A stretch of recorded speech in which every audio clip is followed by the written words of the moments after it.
Join the legendary Force MDs in the morning, along with Dr. Pebbly Pooh, the first female hip-hop soloist, in the mornings on the Force MDs Morning Show, featuring Dr. Pebbly Pooh, Tuesdays and Thursdays at 10 a.m. Eastern Time, live on Facebook or on Uni TV and radio on the Force MDs page.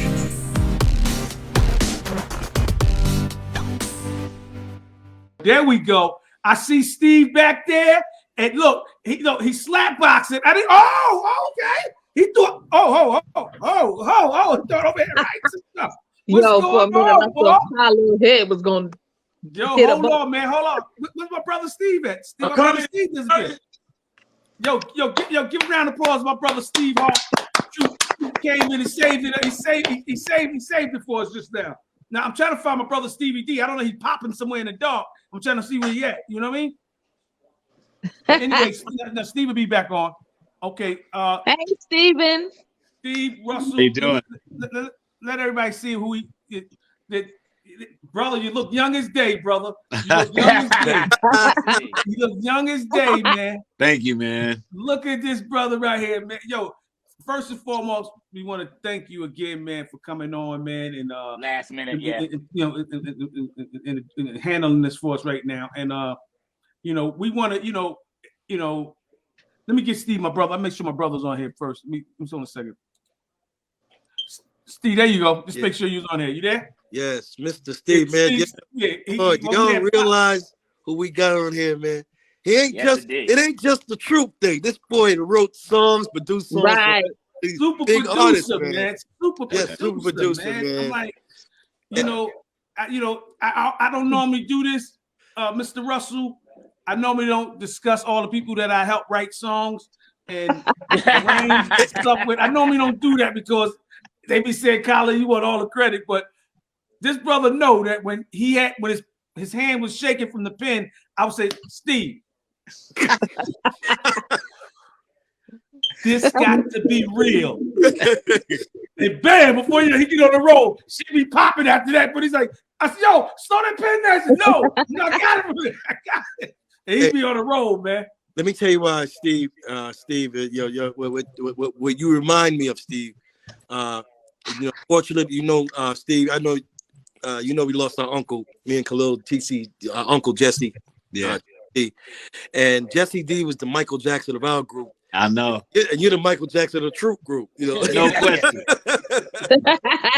That's a similarity they got, because they got the Michael Jackson voices, him and Steve Russell. Yeah, I was Michael, bro. Period. Yeah, man. So that definitely, when I thought of, every time, I think of Troop, when I see Troop, that's the Michael Jackson right there. That dude right there, he got that Michael Jackson voice. You guys was a big influence on us, man. Hey, man. Wow. Create Troop. If it wasn't for Force MDs, it wouldn't be a Troop. Ooh. That's love. Let's give it up for that. Yeah.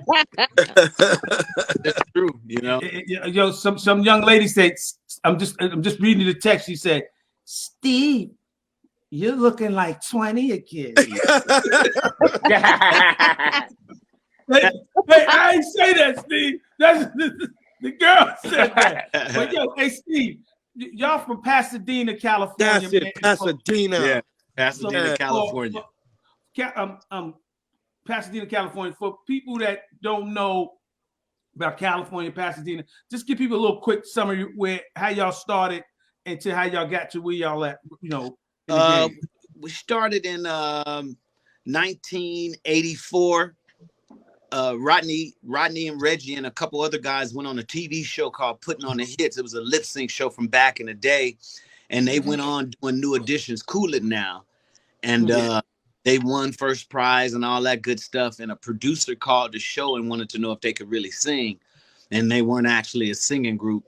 And I was really popular in growing up in Pasadena. I used to be a serious pop locker when I was young, and then from that I went into imitating Michael Jackson, performing everywhere doing Michael Jackson. So when the guy wanted to know if they could really sing, Rodney came to me first, like, Steve, man, you got to talk to my mom, man. This dude, he just came to me. He automatically came to me, and I was with it. I had just told my mom I didn't want to go to college playing football. I wanted to be a singer. And you know how the universe works. Here come Rodney a few weeks later. Man, this producer saw the show. And that's how. Wow. That's Who, great. who was the producer? Was the producer somebody you continued to work with, or it was just a leeway into the next thing? It was a leeway. You know how the universe works. His name was Greg Perret. You know, back in the day when we watched the award shows, he was always the one that produced he was the band director. He was always in the doing that stuff, and he was the guy on the credits on the Jacksons. When you hear, you know, Greg Perret is really popular musician. Anyway, Greg Perret was trying to get us a record deal really quick, and come to find out he was going through a divorce, and that didn't pop off. We didn't get a deal or anything from that, so he kind of stopped dealing with us. So some time went by, and I stole his number out of my boy Rodney's mother's phone book. I went into his mom's phone book and I stole his number, and I went home and I called him because she wouldn't call him because she's like, you know, he's not messing with us no more. You know, she didn't want to call him. So I called him and was like, hey, Greg, man, you know, if you can't deal with us anymore, instead of just leaving us alone, can you turn us on to somebody? And he was so flattered by that, he hooked us up with the person, David Cook, who ended up getting us signed with Atlantic eventually. Wow. That's beautiful. That's dope. That's persistence at its best. And Steve, was all your childhood friends? Huh? Was you and all the rest of Alan? Alan, you're all childhood friends. Rest in peace to Reggie. Alan wasn't in at that time. Rodney and Reggie were the originals. I came, and then John, when I was doing Michael Jackson, I used to be at we grew up in the boys club. So I was doing all my Michael Jackson stuff based out of the boys club. So I had like 14 dancers and stuff. And John was one of my dancers back then. And when John found out that I was getting ready to be in that group, that, you know, Rodney's group, he followed Rodney home. Rodney was like, we already got our members, and John was like, I'm coming, you know. John, we see you, boy. Forced his way into the group. John was the one. He kind of forced. We wasn't looking for John. John heard that Steve was going to be in that group, and he made sure that he ended up over there. And eventually, one of the other guys that couldn't sing left, and there was his spot. Yeah. Alan came. Once we met David Cook, we went through a lot of work and a lot of development. Alan came in at the very end, right before we met David Cook. I brought him in as another lead singer just to make sure we were solid. You know, I was the lead singer, but I want to win. So I don't have to be the guy singing all the songs. I'm just not that guy. You know, I want to but I don't mind somebody else's shine. I know that the sun is made for everybody. So I brought Alan in right before we met David Cook. And so by the time we met David, we was off to the races. Okay, now, Steve, did you guys know how good John was singing back? Like, did he really extend how good he sounded? I know you and Alan led a lot of the songs, but John started easing in and started. What was the deal? How did that happen? Well, like I said, we wasn't looking for John. So that means we wasn't looking for his sound, none of that. We wasn't looking for nothing that he had to offer. We wasn't looking for him. Right. Jonathan, you heard that? So fall back a little bit. Destiny and his worked out for him. But in truth, we wasn't into that sound. New Edition had just had Johnny Gill, and me personally, Rodney and Reggie, they imitated New Edition. Mm-hmm. So I got in the group. I was against that. You get what I'm saying? I was told that I was a street dancer, so I didn't want to be like the Temptations. I wanted to be as tight as New Edition, but I didn't want to dance like New Edition. So that was my first thing, was to change our style. So I got everybody together to do their best dance, their best shit that they do by themselves. And then we started teaching all the other members everybody's best shit. And that's how we got our style. You know what I'm saying? I like that. Like all that shit, the leaning and the popping and all that stuff you see Troop doing, that came from me. I used to be a serious pop locker as a kid. And with John, John was always singing in church. He grew up singing in church. He's a singer, period. His family, everybody sang in his family. So John initially came Oh, And you went out. You went out. He You went came out. with the harmonies. Hello? Yeah, we go. You Yeah, back. You back. Damn. Yeah, you Okay. back. You back. Is everybody there? We can hear you now. We can hear you. We Did hear I you. mess up? No, we can hear you. No, you good. We hear you. Damn, somebody called me. I can't hear now. Dang. He gotta go off. Am I there? Yeah. Wait, hold on 1 second. Let me fix something. Yeah. Bluetooth is off. Go out and come in. Can you hear me? Yeah, we can hear you. Yeah. You can hear us? I can't hear you guys All right. anymore. Go out and come back in. Man, that Hold on a second. sucks. Hold up. Text him. Can you hear me? Yeah, we can hear you. Okay, I'm gonna just keep talking then. So you can hear me. No. So John, he was there actually helping with the harmonies and all that stuff. And once Rodney's mom put him in the group, we were solid. For us, honestly, we were solid with the sound me and Alan had. We was like Scotty and Walter from the Whispers, you feel me? Yeah. So we were satisfied with that sound. So unfortunately for John, he had to suffer on those first records not being heard because his sound wasn't our sound. Right. We didn't want a Johnny Gill. Right. We didn't want to sound like an old group. We just did not want to. That just wasn't what we were about. So we kind of eased John in on ad libs and singing bridges and doing, starting the songs off. Mm-hmm. We kind of tried to place him in there where it felt comfortable for us, for where we were going for at the time. And of course, as we did more albums and more songs, he eventually started leading songs and stuff. But initially, that just wasn't our bag. His sound and all that. That wasn't what we were. And when I say that, I mean as lead. We didn't want that sound as a lead singer. But as far as what he brought singing with us was great. But as far as him taking lead, everybody that sing good ain't a star and ain't an upfront guy. You get what I'm saying? And that's just my opinion. Everybody that's awesome, that's got a good voice, that don't make you a star and can lead the whole pack. And we didn't see John as a leader. So that's what that was. And that's just the way it played out. You know what I'm saying? He was fortunate to get in the group with us. You know what I'm saying? So we just treated it like that and just kept rocking and kept them number ones coming the way we had them, Could you hear us? So I can't. Dang, I might have to come back in. Huh? Yes. Do that. Yo, I'm gonna have to chime out of this. I don't know what's going on my end.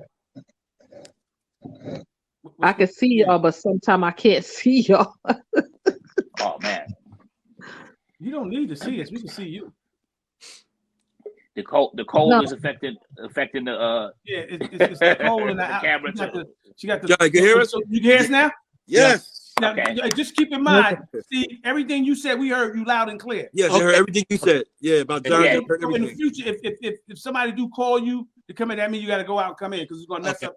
Because what happens is that the StreamYard is taking over your audio and your camera. So if somebody comes in on that, it's going to mess it up a little bit. But it kicks you out, yeah. Okay, Steve. Go ahead, Steve. Okay, Steve. So how was it working with Gerald Levert, the legendary Gerald Levert? Man, I was such a big Gerald Levert fan before we even got our deal. We grew up on y'all. We grew up on Casino. We grew up on that. So it was wonderful working with Gerald, man. And he took me under his wing right away once he saw my interest in doing what he was doing, producing. Once I got with Gerald Levert and saw the way him and Eddie was treating us, once I saw what producing really was, I wanted to do that. I wanted to be the one telling you what to sing it like this. I just was intrigued by the producing, and working with Gerald was surreal, man. He was so aggressive and in your face. You had to adjust dealing with Gerald because it wasn't a celebrity thing. Like it was one of your uncles, you know what I'm saying? Yeah. Uncles that didn't take no shit type thing. Gerald was tough, man, but he was a loving guy, and he taught us so much. And me in particular, he took me under his wing. I used to be in Cleveland with him all the time while he's working on stuff. He just took me under his wing as a little brother, man, and taught me about publishing and mechanical royalties. He taught me about administrative deals, publishing deals. He taught me about everything. Gerald Levert was my teacher when it came to the music business early on. He was the one who wanted me. He saw that I wanted to be a producer and writer. And so he just took it upon himself, just like Chucky Booker. They took it upon themselves to. Yeah, I was about to mention Chucky. I first of all, you did go to college, so that was real college for you right there. But I really, really, really love what the combination of you guys and Chucky. And it felt like Chucky was young, y'all were young, and it was like, you know, almost like Chucky was giving you his songs, you know, like, you know, hey. Spread My Wings was like that was, you know, because when I heard Chucky's album, I was like, man, this is like, they're very, very similar. What was that experience like working with Chuck? My group don't even know this stuff, man. Chucky was our first producer that Atlantic put us with before they put us with Gerald. They put us with Chucky first. Chucky was the one that nurtured us and molded us into, you know, Chucky got us together as a group recording and all that stuff. And Chucky, Sylvia decided to put an album on him out while he was working on us. So I was with Chucky every day. Like, I never left Chucky's side once we hooked up with Chucky. I couldn't believe this guy was just a few years older than me and was like Prince. I just couldn't, because I've always wanted to be like a Prince, but I didn't have, we were poor, so I didn't have piano lessons and guitar. I just couldn't become that because I didn't have that stuff. So when I got around Chucky, man, it was just like I was around a music god, literally. And I never left his side, man. So I was with Chucky all the time. So while Chucky was working on his albums, and he came with that Turned Away shit, I was like, this song don't fit your record, bro. That's for us. You know? So long story short, Turned Away ended up being a single and everything. So, man, when I tell you I hounded Chucky nonstop, I'm talking about while he was trying to go on dates to promote his shit, I was on Chucky's head. We need a Turned Away, bro. We need a Turned Away, bro. I mean, nonstop, man. I worked Chucky until he wrote Spread My Wings. And there you go. he was trying to sneak Spread My Wings and hold it in the cut for his second album. And I was, nah, fuck that. Forget that, bro. You know what I'm saying? Boy. Forget that. And you know something, Chucky had that Jam and Lewis sound to him. He had that naturally. But that was just his sound, bro. He was one of those cats. He's one of he's one of those guys. Whose idea was it to cover All I Do Is Think of You? John brought that song to me in 84, 85 when we were just starting the group. And I was so blown away that I didn't know that because I thought I was the biggest Jackson fan, you know? And when he brought that album cut, when the Jacksons was getting ready to get kicked off Motown, and they were sounding like the Shy Lights, I was like, what is this? I was like, what is this? And it wasn't a hit. So honestly, I loved that song so much from the 9th grade. By the time we got to the 10th grade, 11th grade, and we were signed with Atlantic, I got with Chucky and we remade it for the first album, and Sylvia said no. So it didn't make the first album. So when the second album, when we did good on that second album, and the first album, and it came time to record for the second, I went with Chucky. We redid it again. This time Sylvia said, yeah. Wow. What a great cover. Like very rarely can somebody cover the Jacksons, you know, and nail it. Like I would, you know, I'm one of them like fold my arms, you know what I'm saying? What you doing covering that? And y'all we made it our own, man. Y'all really did. Y'all made it special. I'm sure you got, I don't know if you ever met the Jackson, but I'm sure they approved. Oh, yeah. I know they had, Yeah. I gotta that Michael called everybody in the family. Man, this group, they did our song because that was one of Mike's favorite songs. Yeah. It was a real song for Michael to cut. So when he heard us, Jackie said he called everybody almost in tears that Troop had done that song and done it so well. Mike was blown away by it, man. That's great. We saw Janet. That's great right there. Jermaine came backstage and he cried to us, man. Just sweet people, man. That's beautiful. That's beautiful. That's what great validation. What great validation. Hey, let me tell you something about Steve. when I seen y'all video Spread My Wings, the steps y'all was doing on that shit, I was like, Yeah. uh-oh. Game over. I said, New Edition, gotta watch that out for these niggas right here. Yeah. They doing some other shit. Like, I'm dead serious. The steps was so crazy, man. Yeah. That was one of that. I'm talking about. That was just so crazy, man. Like, yeah. y'all blew people's minds. My whole goal coming behind Force MD's New Edition and Ready for the World and all these groups, especially Force MD's and New Edition, and us being from the West Coast, coming up as a pop locker, you have a competitive mindset because people stopping you on the street. Oh, there you go, right there. This is my cousin, pop against him. It's like gang stuff, but it was dancing when I was growing up. You know what I'm saying? So I never lost that mentality. So in my mind, I had to get my group in a place where we stood out from y'all in New Edition. I didn't want to be like the Force MDs. I wanted to be energetic like the Force MDs and have that edginess y'all had.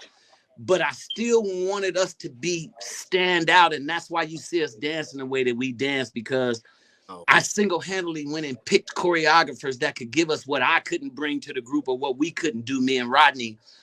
And that's how we got it. You know, it was all on purpose, man, for us to stand on our own. And you know Stevie D is the pop locker of this group. So he was. Hey, this is me you talking to. You think I don't know that? Come on, man. Come on, this is me. I study my ancestors, boy. Yeah. Forefathers, you feel me?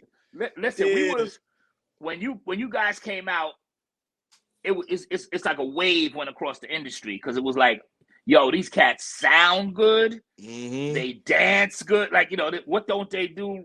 And they got jams. So it was like, yo, we just knew you guys were contenders in ways that, you know, we didn't see coming. We didn't see it coming. You know what I mean? And, you know, we had only heard of Pasadena and, you know, in little old white ladies, you know what I'm saying? And not until I started going to LA, I realized Pasadena was right there. Yeah, that it wasn't that far and everything. And but I was like, y'all became my favorite group at that moment, you know, because I love Chucky too. So I was like, to me, it was a whole new wave. I was like, yo, they got it over there. So and then you kept it going. Like when All I Do came out, I was like, they got it. Over.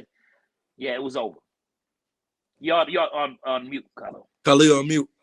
Khalil, you're on mute. He don't hear so. Khalil, you're on mute.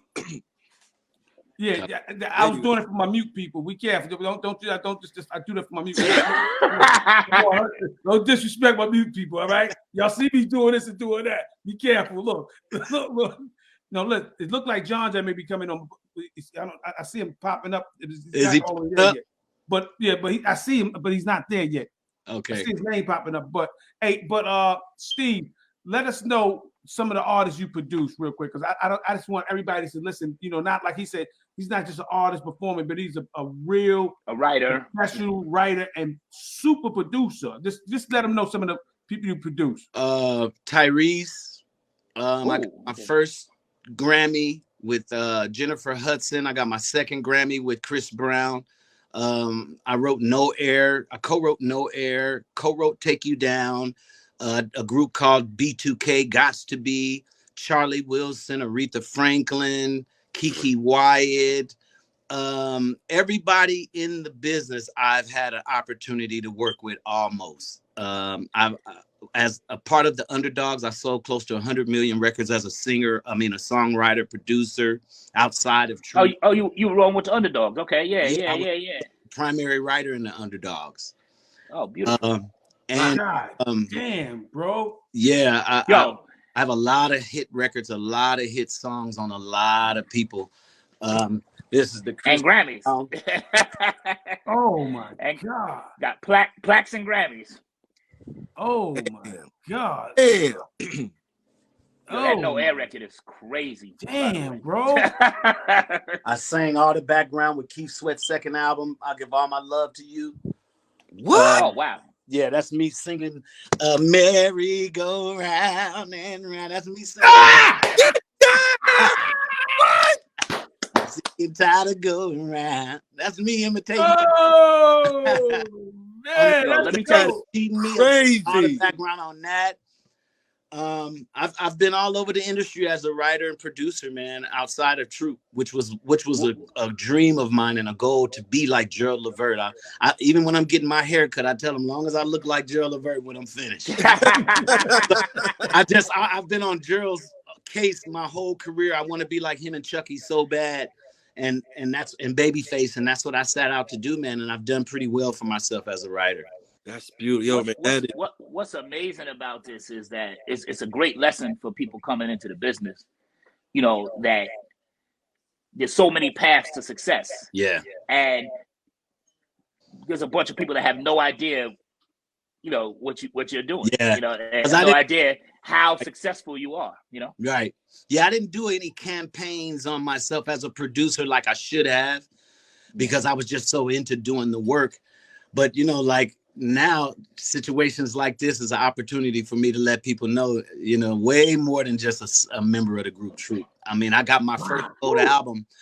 I produced The Whispers and got a gold album with The Whispers before Troop went gold. You know, The Whispers took a song for me when I was just 18. And so I've been getting gold albums since I got into business as a writer. So when I look back at it, I see that being a writer was the ticket, not just being the artist. Being the writer producer was the journey. You know what I mean? Have you ever done a solo record? Yeah, I got a single that just came out February 11th. Oh, just now? Okay. Me, Chucky Booker, and Harvey Mason Jr. from the Underdogs got together, and I have Harvey run the Grammys now, right? Excuse me? Yeah, he's the CEO of the Grammys. Yeah, he run the Grammys now. Yeah. Yeah, that's my partner, man. We got together. Chucky produced the track, and I got a brand new single out right now called So Close. Nothing like it on radio. You know, I'm not copying what people are doing. It's really a slam dunk as far as I'm concerned. So if I Google it right now, I could be able to see it? Yeah, you can go to So Close right now. And I'm shooting films now. I just got a film distribution deal with Homestead. I shot my first independent film called Day Ones last year. And I just finished my second film. Your son in that, right? Ain't your son in that? Yeah, my son, both of my kids are starring in that. Yeah. I actually use my kids to do the movie. They're the stars, so I don't have to pay them. Wow, that's crazy. That is crazy. That film, I got a distribution deal, so now I'm the CEO of my own film company, Black Box Films, or Black Box Original Films. I have my second film coming out in 2 weeks called Tales of a Boy Band, and I was gonna call you, Stevie, because I wanted to do the next episode of Tales of a Boy Band. I wanted to do it with with you guys, with Force MDs. See if you guys was interested in doing something like that. It's a 5-part docu-series where each member tells their own story. Oh, I got some stories, all right. Yeah. No, really. You know, and other members will learn from you. You know, they'll be like, damn, I didn't know that, you know, because doing this Tales of a Boy Band that I just did, I learned a lot. From John's story, I learned some stuff, you know, and I learned a lot about who I was in the group too. You know, who you were from their eyes. Yeah. You know, I've always asked myself, even when times were over for Troop as far as the charts and all and record deals and stuff, like, why am I so attached to Troop? Why can't I do like Raphael Sadiq or somebody else and just leave and go on and do my own thing? But when I was doing the edits to the documentary, I was a certain thing in Troop. Like, even from the beginning, I stole the number that got it cracking. So Troop was something very special to me. Troop that is it wasn't to the other guys, and it that for me. You know what I'm trying to say? Like, Troop was a special baby for me. That's right. I want. Hold on. Hey, real quick, the song's called So Close. So Close. Yeah, I need everybody. Steven Russell Hart. Steve Russell. Steve, I want to say first. I want to say big shout out to Michelle Lake, because y'all ran a great radio show for us. Yeah. Y'all was going for a long time, man. Y'all had a really good show out there. And, thank you. Yes, and I want to say that I want everybody to look out, even you guy, when look at like Steve's solo stuff. He did a remake of Rock With You. It's great. He did a great remake of Michael Jackson. Well, I believe it, because if they did that All I Do Like That, I believe that you can do that. You know, and it ain't a lot of people. It's kind of that's literally my favorite song in the world. I tell people that's the best song ever written to me is "Rock With You." So you know what I mean. Wow. So I'm excited to hear it. One of my favorite. Let me ask you this though. Do you guys does Troop still perform together at all? Do you guys? Yeah. Okay. Yeah. Okay. Great. Yeah, that's what I needed to know because we're still performing big time. Yeah, my heart is still there, but I'm gonna check out your solo stuff. Y'all keep going. I gotta run. This has been amazing for me. I'm a huge fan of the group. I'm a huge fan of yours as well, man. I love your voice. I love your tone. Thank you, man. And I think I'm so glad as we all get older. I'm so glad you still it's like brand new for you. So yeah, I see it in your energy. Your energy is right, and you feel like a brand new artist. You feel like like you still have so much more to go. So I'm gonna be watching and following you. Yeah, sure. I got solo. You can check out The Wedding Singer is my second solo album. Okay. I have my third solo album was the all of it's under Hearts as well. Everything under Steven Russell Hart. You'll find my stuff. And guy, they did a remake of "Lady in My Life" too. Yes. Oh, yes, him and Alan. Yeah, we done deal. That one. That's pretty cold too, man. Yeah, Lady. Done deal. Michael Done Jackson. Yeah. deal. Yes. Done deal. Y'all keep going, brothers. Listen, Love y'all. Hey, guy, we about to wrap it up too. It's 11 o'clock. It's a couple of minutes 11. So, hey, Steve, this is it right here. Yeah, that's the thing. Let people know. Get it, man. Yeah, go get that. Yeah. So everybody that's listening, this is I just pulled this up on YouTube. Let me see. Hold on a second, man. I'm about to go into the deep dive. Don't even worry about it. I'm gonna have everything loaded up on my joint because I'm glad I was here for this because it reinvigorated me, for to hear everything you're doing, man. Congratulations. Thank you, man. I appreciate you. Here we go.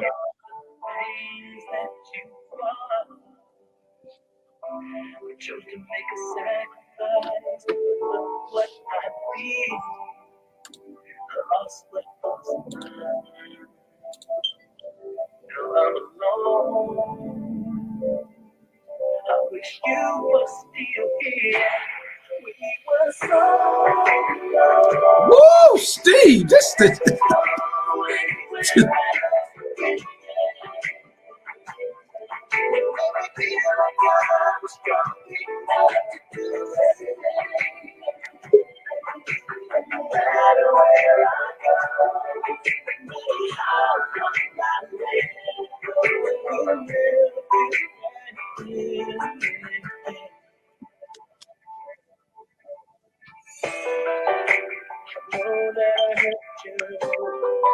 baby girl, you're meant to all the things that we did through.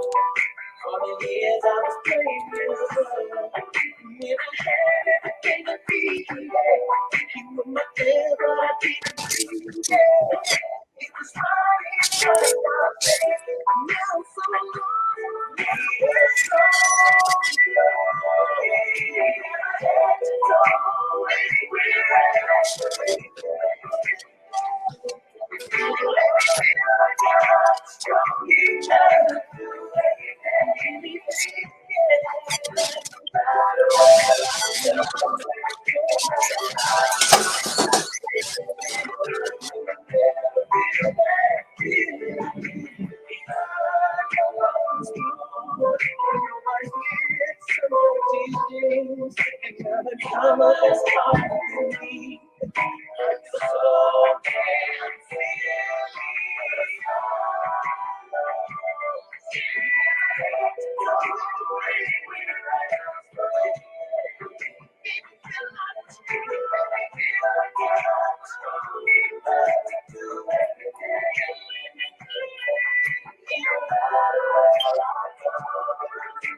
damn, boy, Steve. hard, Thanks, man. Hard. Thanks, man. God, hard, man. Lord, Stevie, your mercy, mic is muted. boy. Damn. Okay, there we go. Man. Nigga. Y'all like it, man? I like it a lot. I like it a lot. Damn. Yo, I gotta say, Steve, man, out of all these years, man, you know, people get older, your voice still sound crisp, nice, young and crisp, man. Thank you, man. That's a blessing, man. You know. Thank you, man. And man, I appreciate you for saving the day, man. No, John could be, but you troop, you're all troop. Yeah, man. As long as we have the somebody universe does not make mistakes. That's right. hey, listen, man. You got some songs, man. Send us up, man. You know. Yeah, I want to get down with y'all, man. Yeah, come on. Like, we want to get down with you. We want to get down with you. Yo, Steve. Well, we all gonna chop it up, man. We definitely gotta have a meet, man. Chop it up, man. We gotta do something together, man. It's first and foremost, yo, brother. We love you, man. Keep doing what you're doing, brother. Any way we can help anything you're doing, let us know. We're here for you, bro. And I love you guys, man. I want to thank you, Stevie. I want to thank you guys for being trailblazers for us, because if it wasn't for the Force MDs, it wouldn't be a troop. And I know this, so I want to thank you while I'm alive and I still got breath in my body, and tell you how much I love you guys, man, with all my heart. Man. I was a fan of you guys before I even had a name. You know what I'm saying? Wow, I could be in y'all group. You know what I mean? So I just want to, for all of my guys, I want to thank y'all, because y'all inspired us big time, man. Thank you, brother. That means a lot, man. Thank you, man. Really appreciate that, man. And I would love to work with y'all. Hey, man, we're gonna make that happen. Khalil, do you hear that? We're gonna make that happen. Hold up. Where you at now, bro? I moved to Texas, man. I live in DeSoto, Texas now. Oh, yeah, Longhorn State. All right. Okay. Yeah, so we got a link, man. I love you guys, man. We got a link. So just Stevie, whenever you guys get at me whenever you're ready. We got a studio, man. We got a studio. We can do stuff here, there, or we can come down there, either or. How you want to do it? You tell us how you want to do it. Hey, I just start once we talk and chop it up on what you're feeling like. I start coming up with ideas, and we just go from there. That sounds good. Yep. Sounds good. Steve, man, love you, brother. You stay safe, Steve, man. And I'm gonna be on top of you with just like a wig, an afro, a weave, dandruff, a hat. I'm gonna be on top of you, Steve. All right.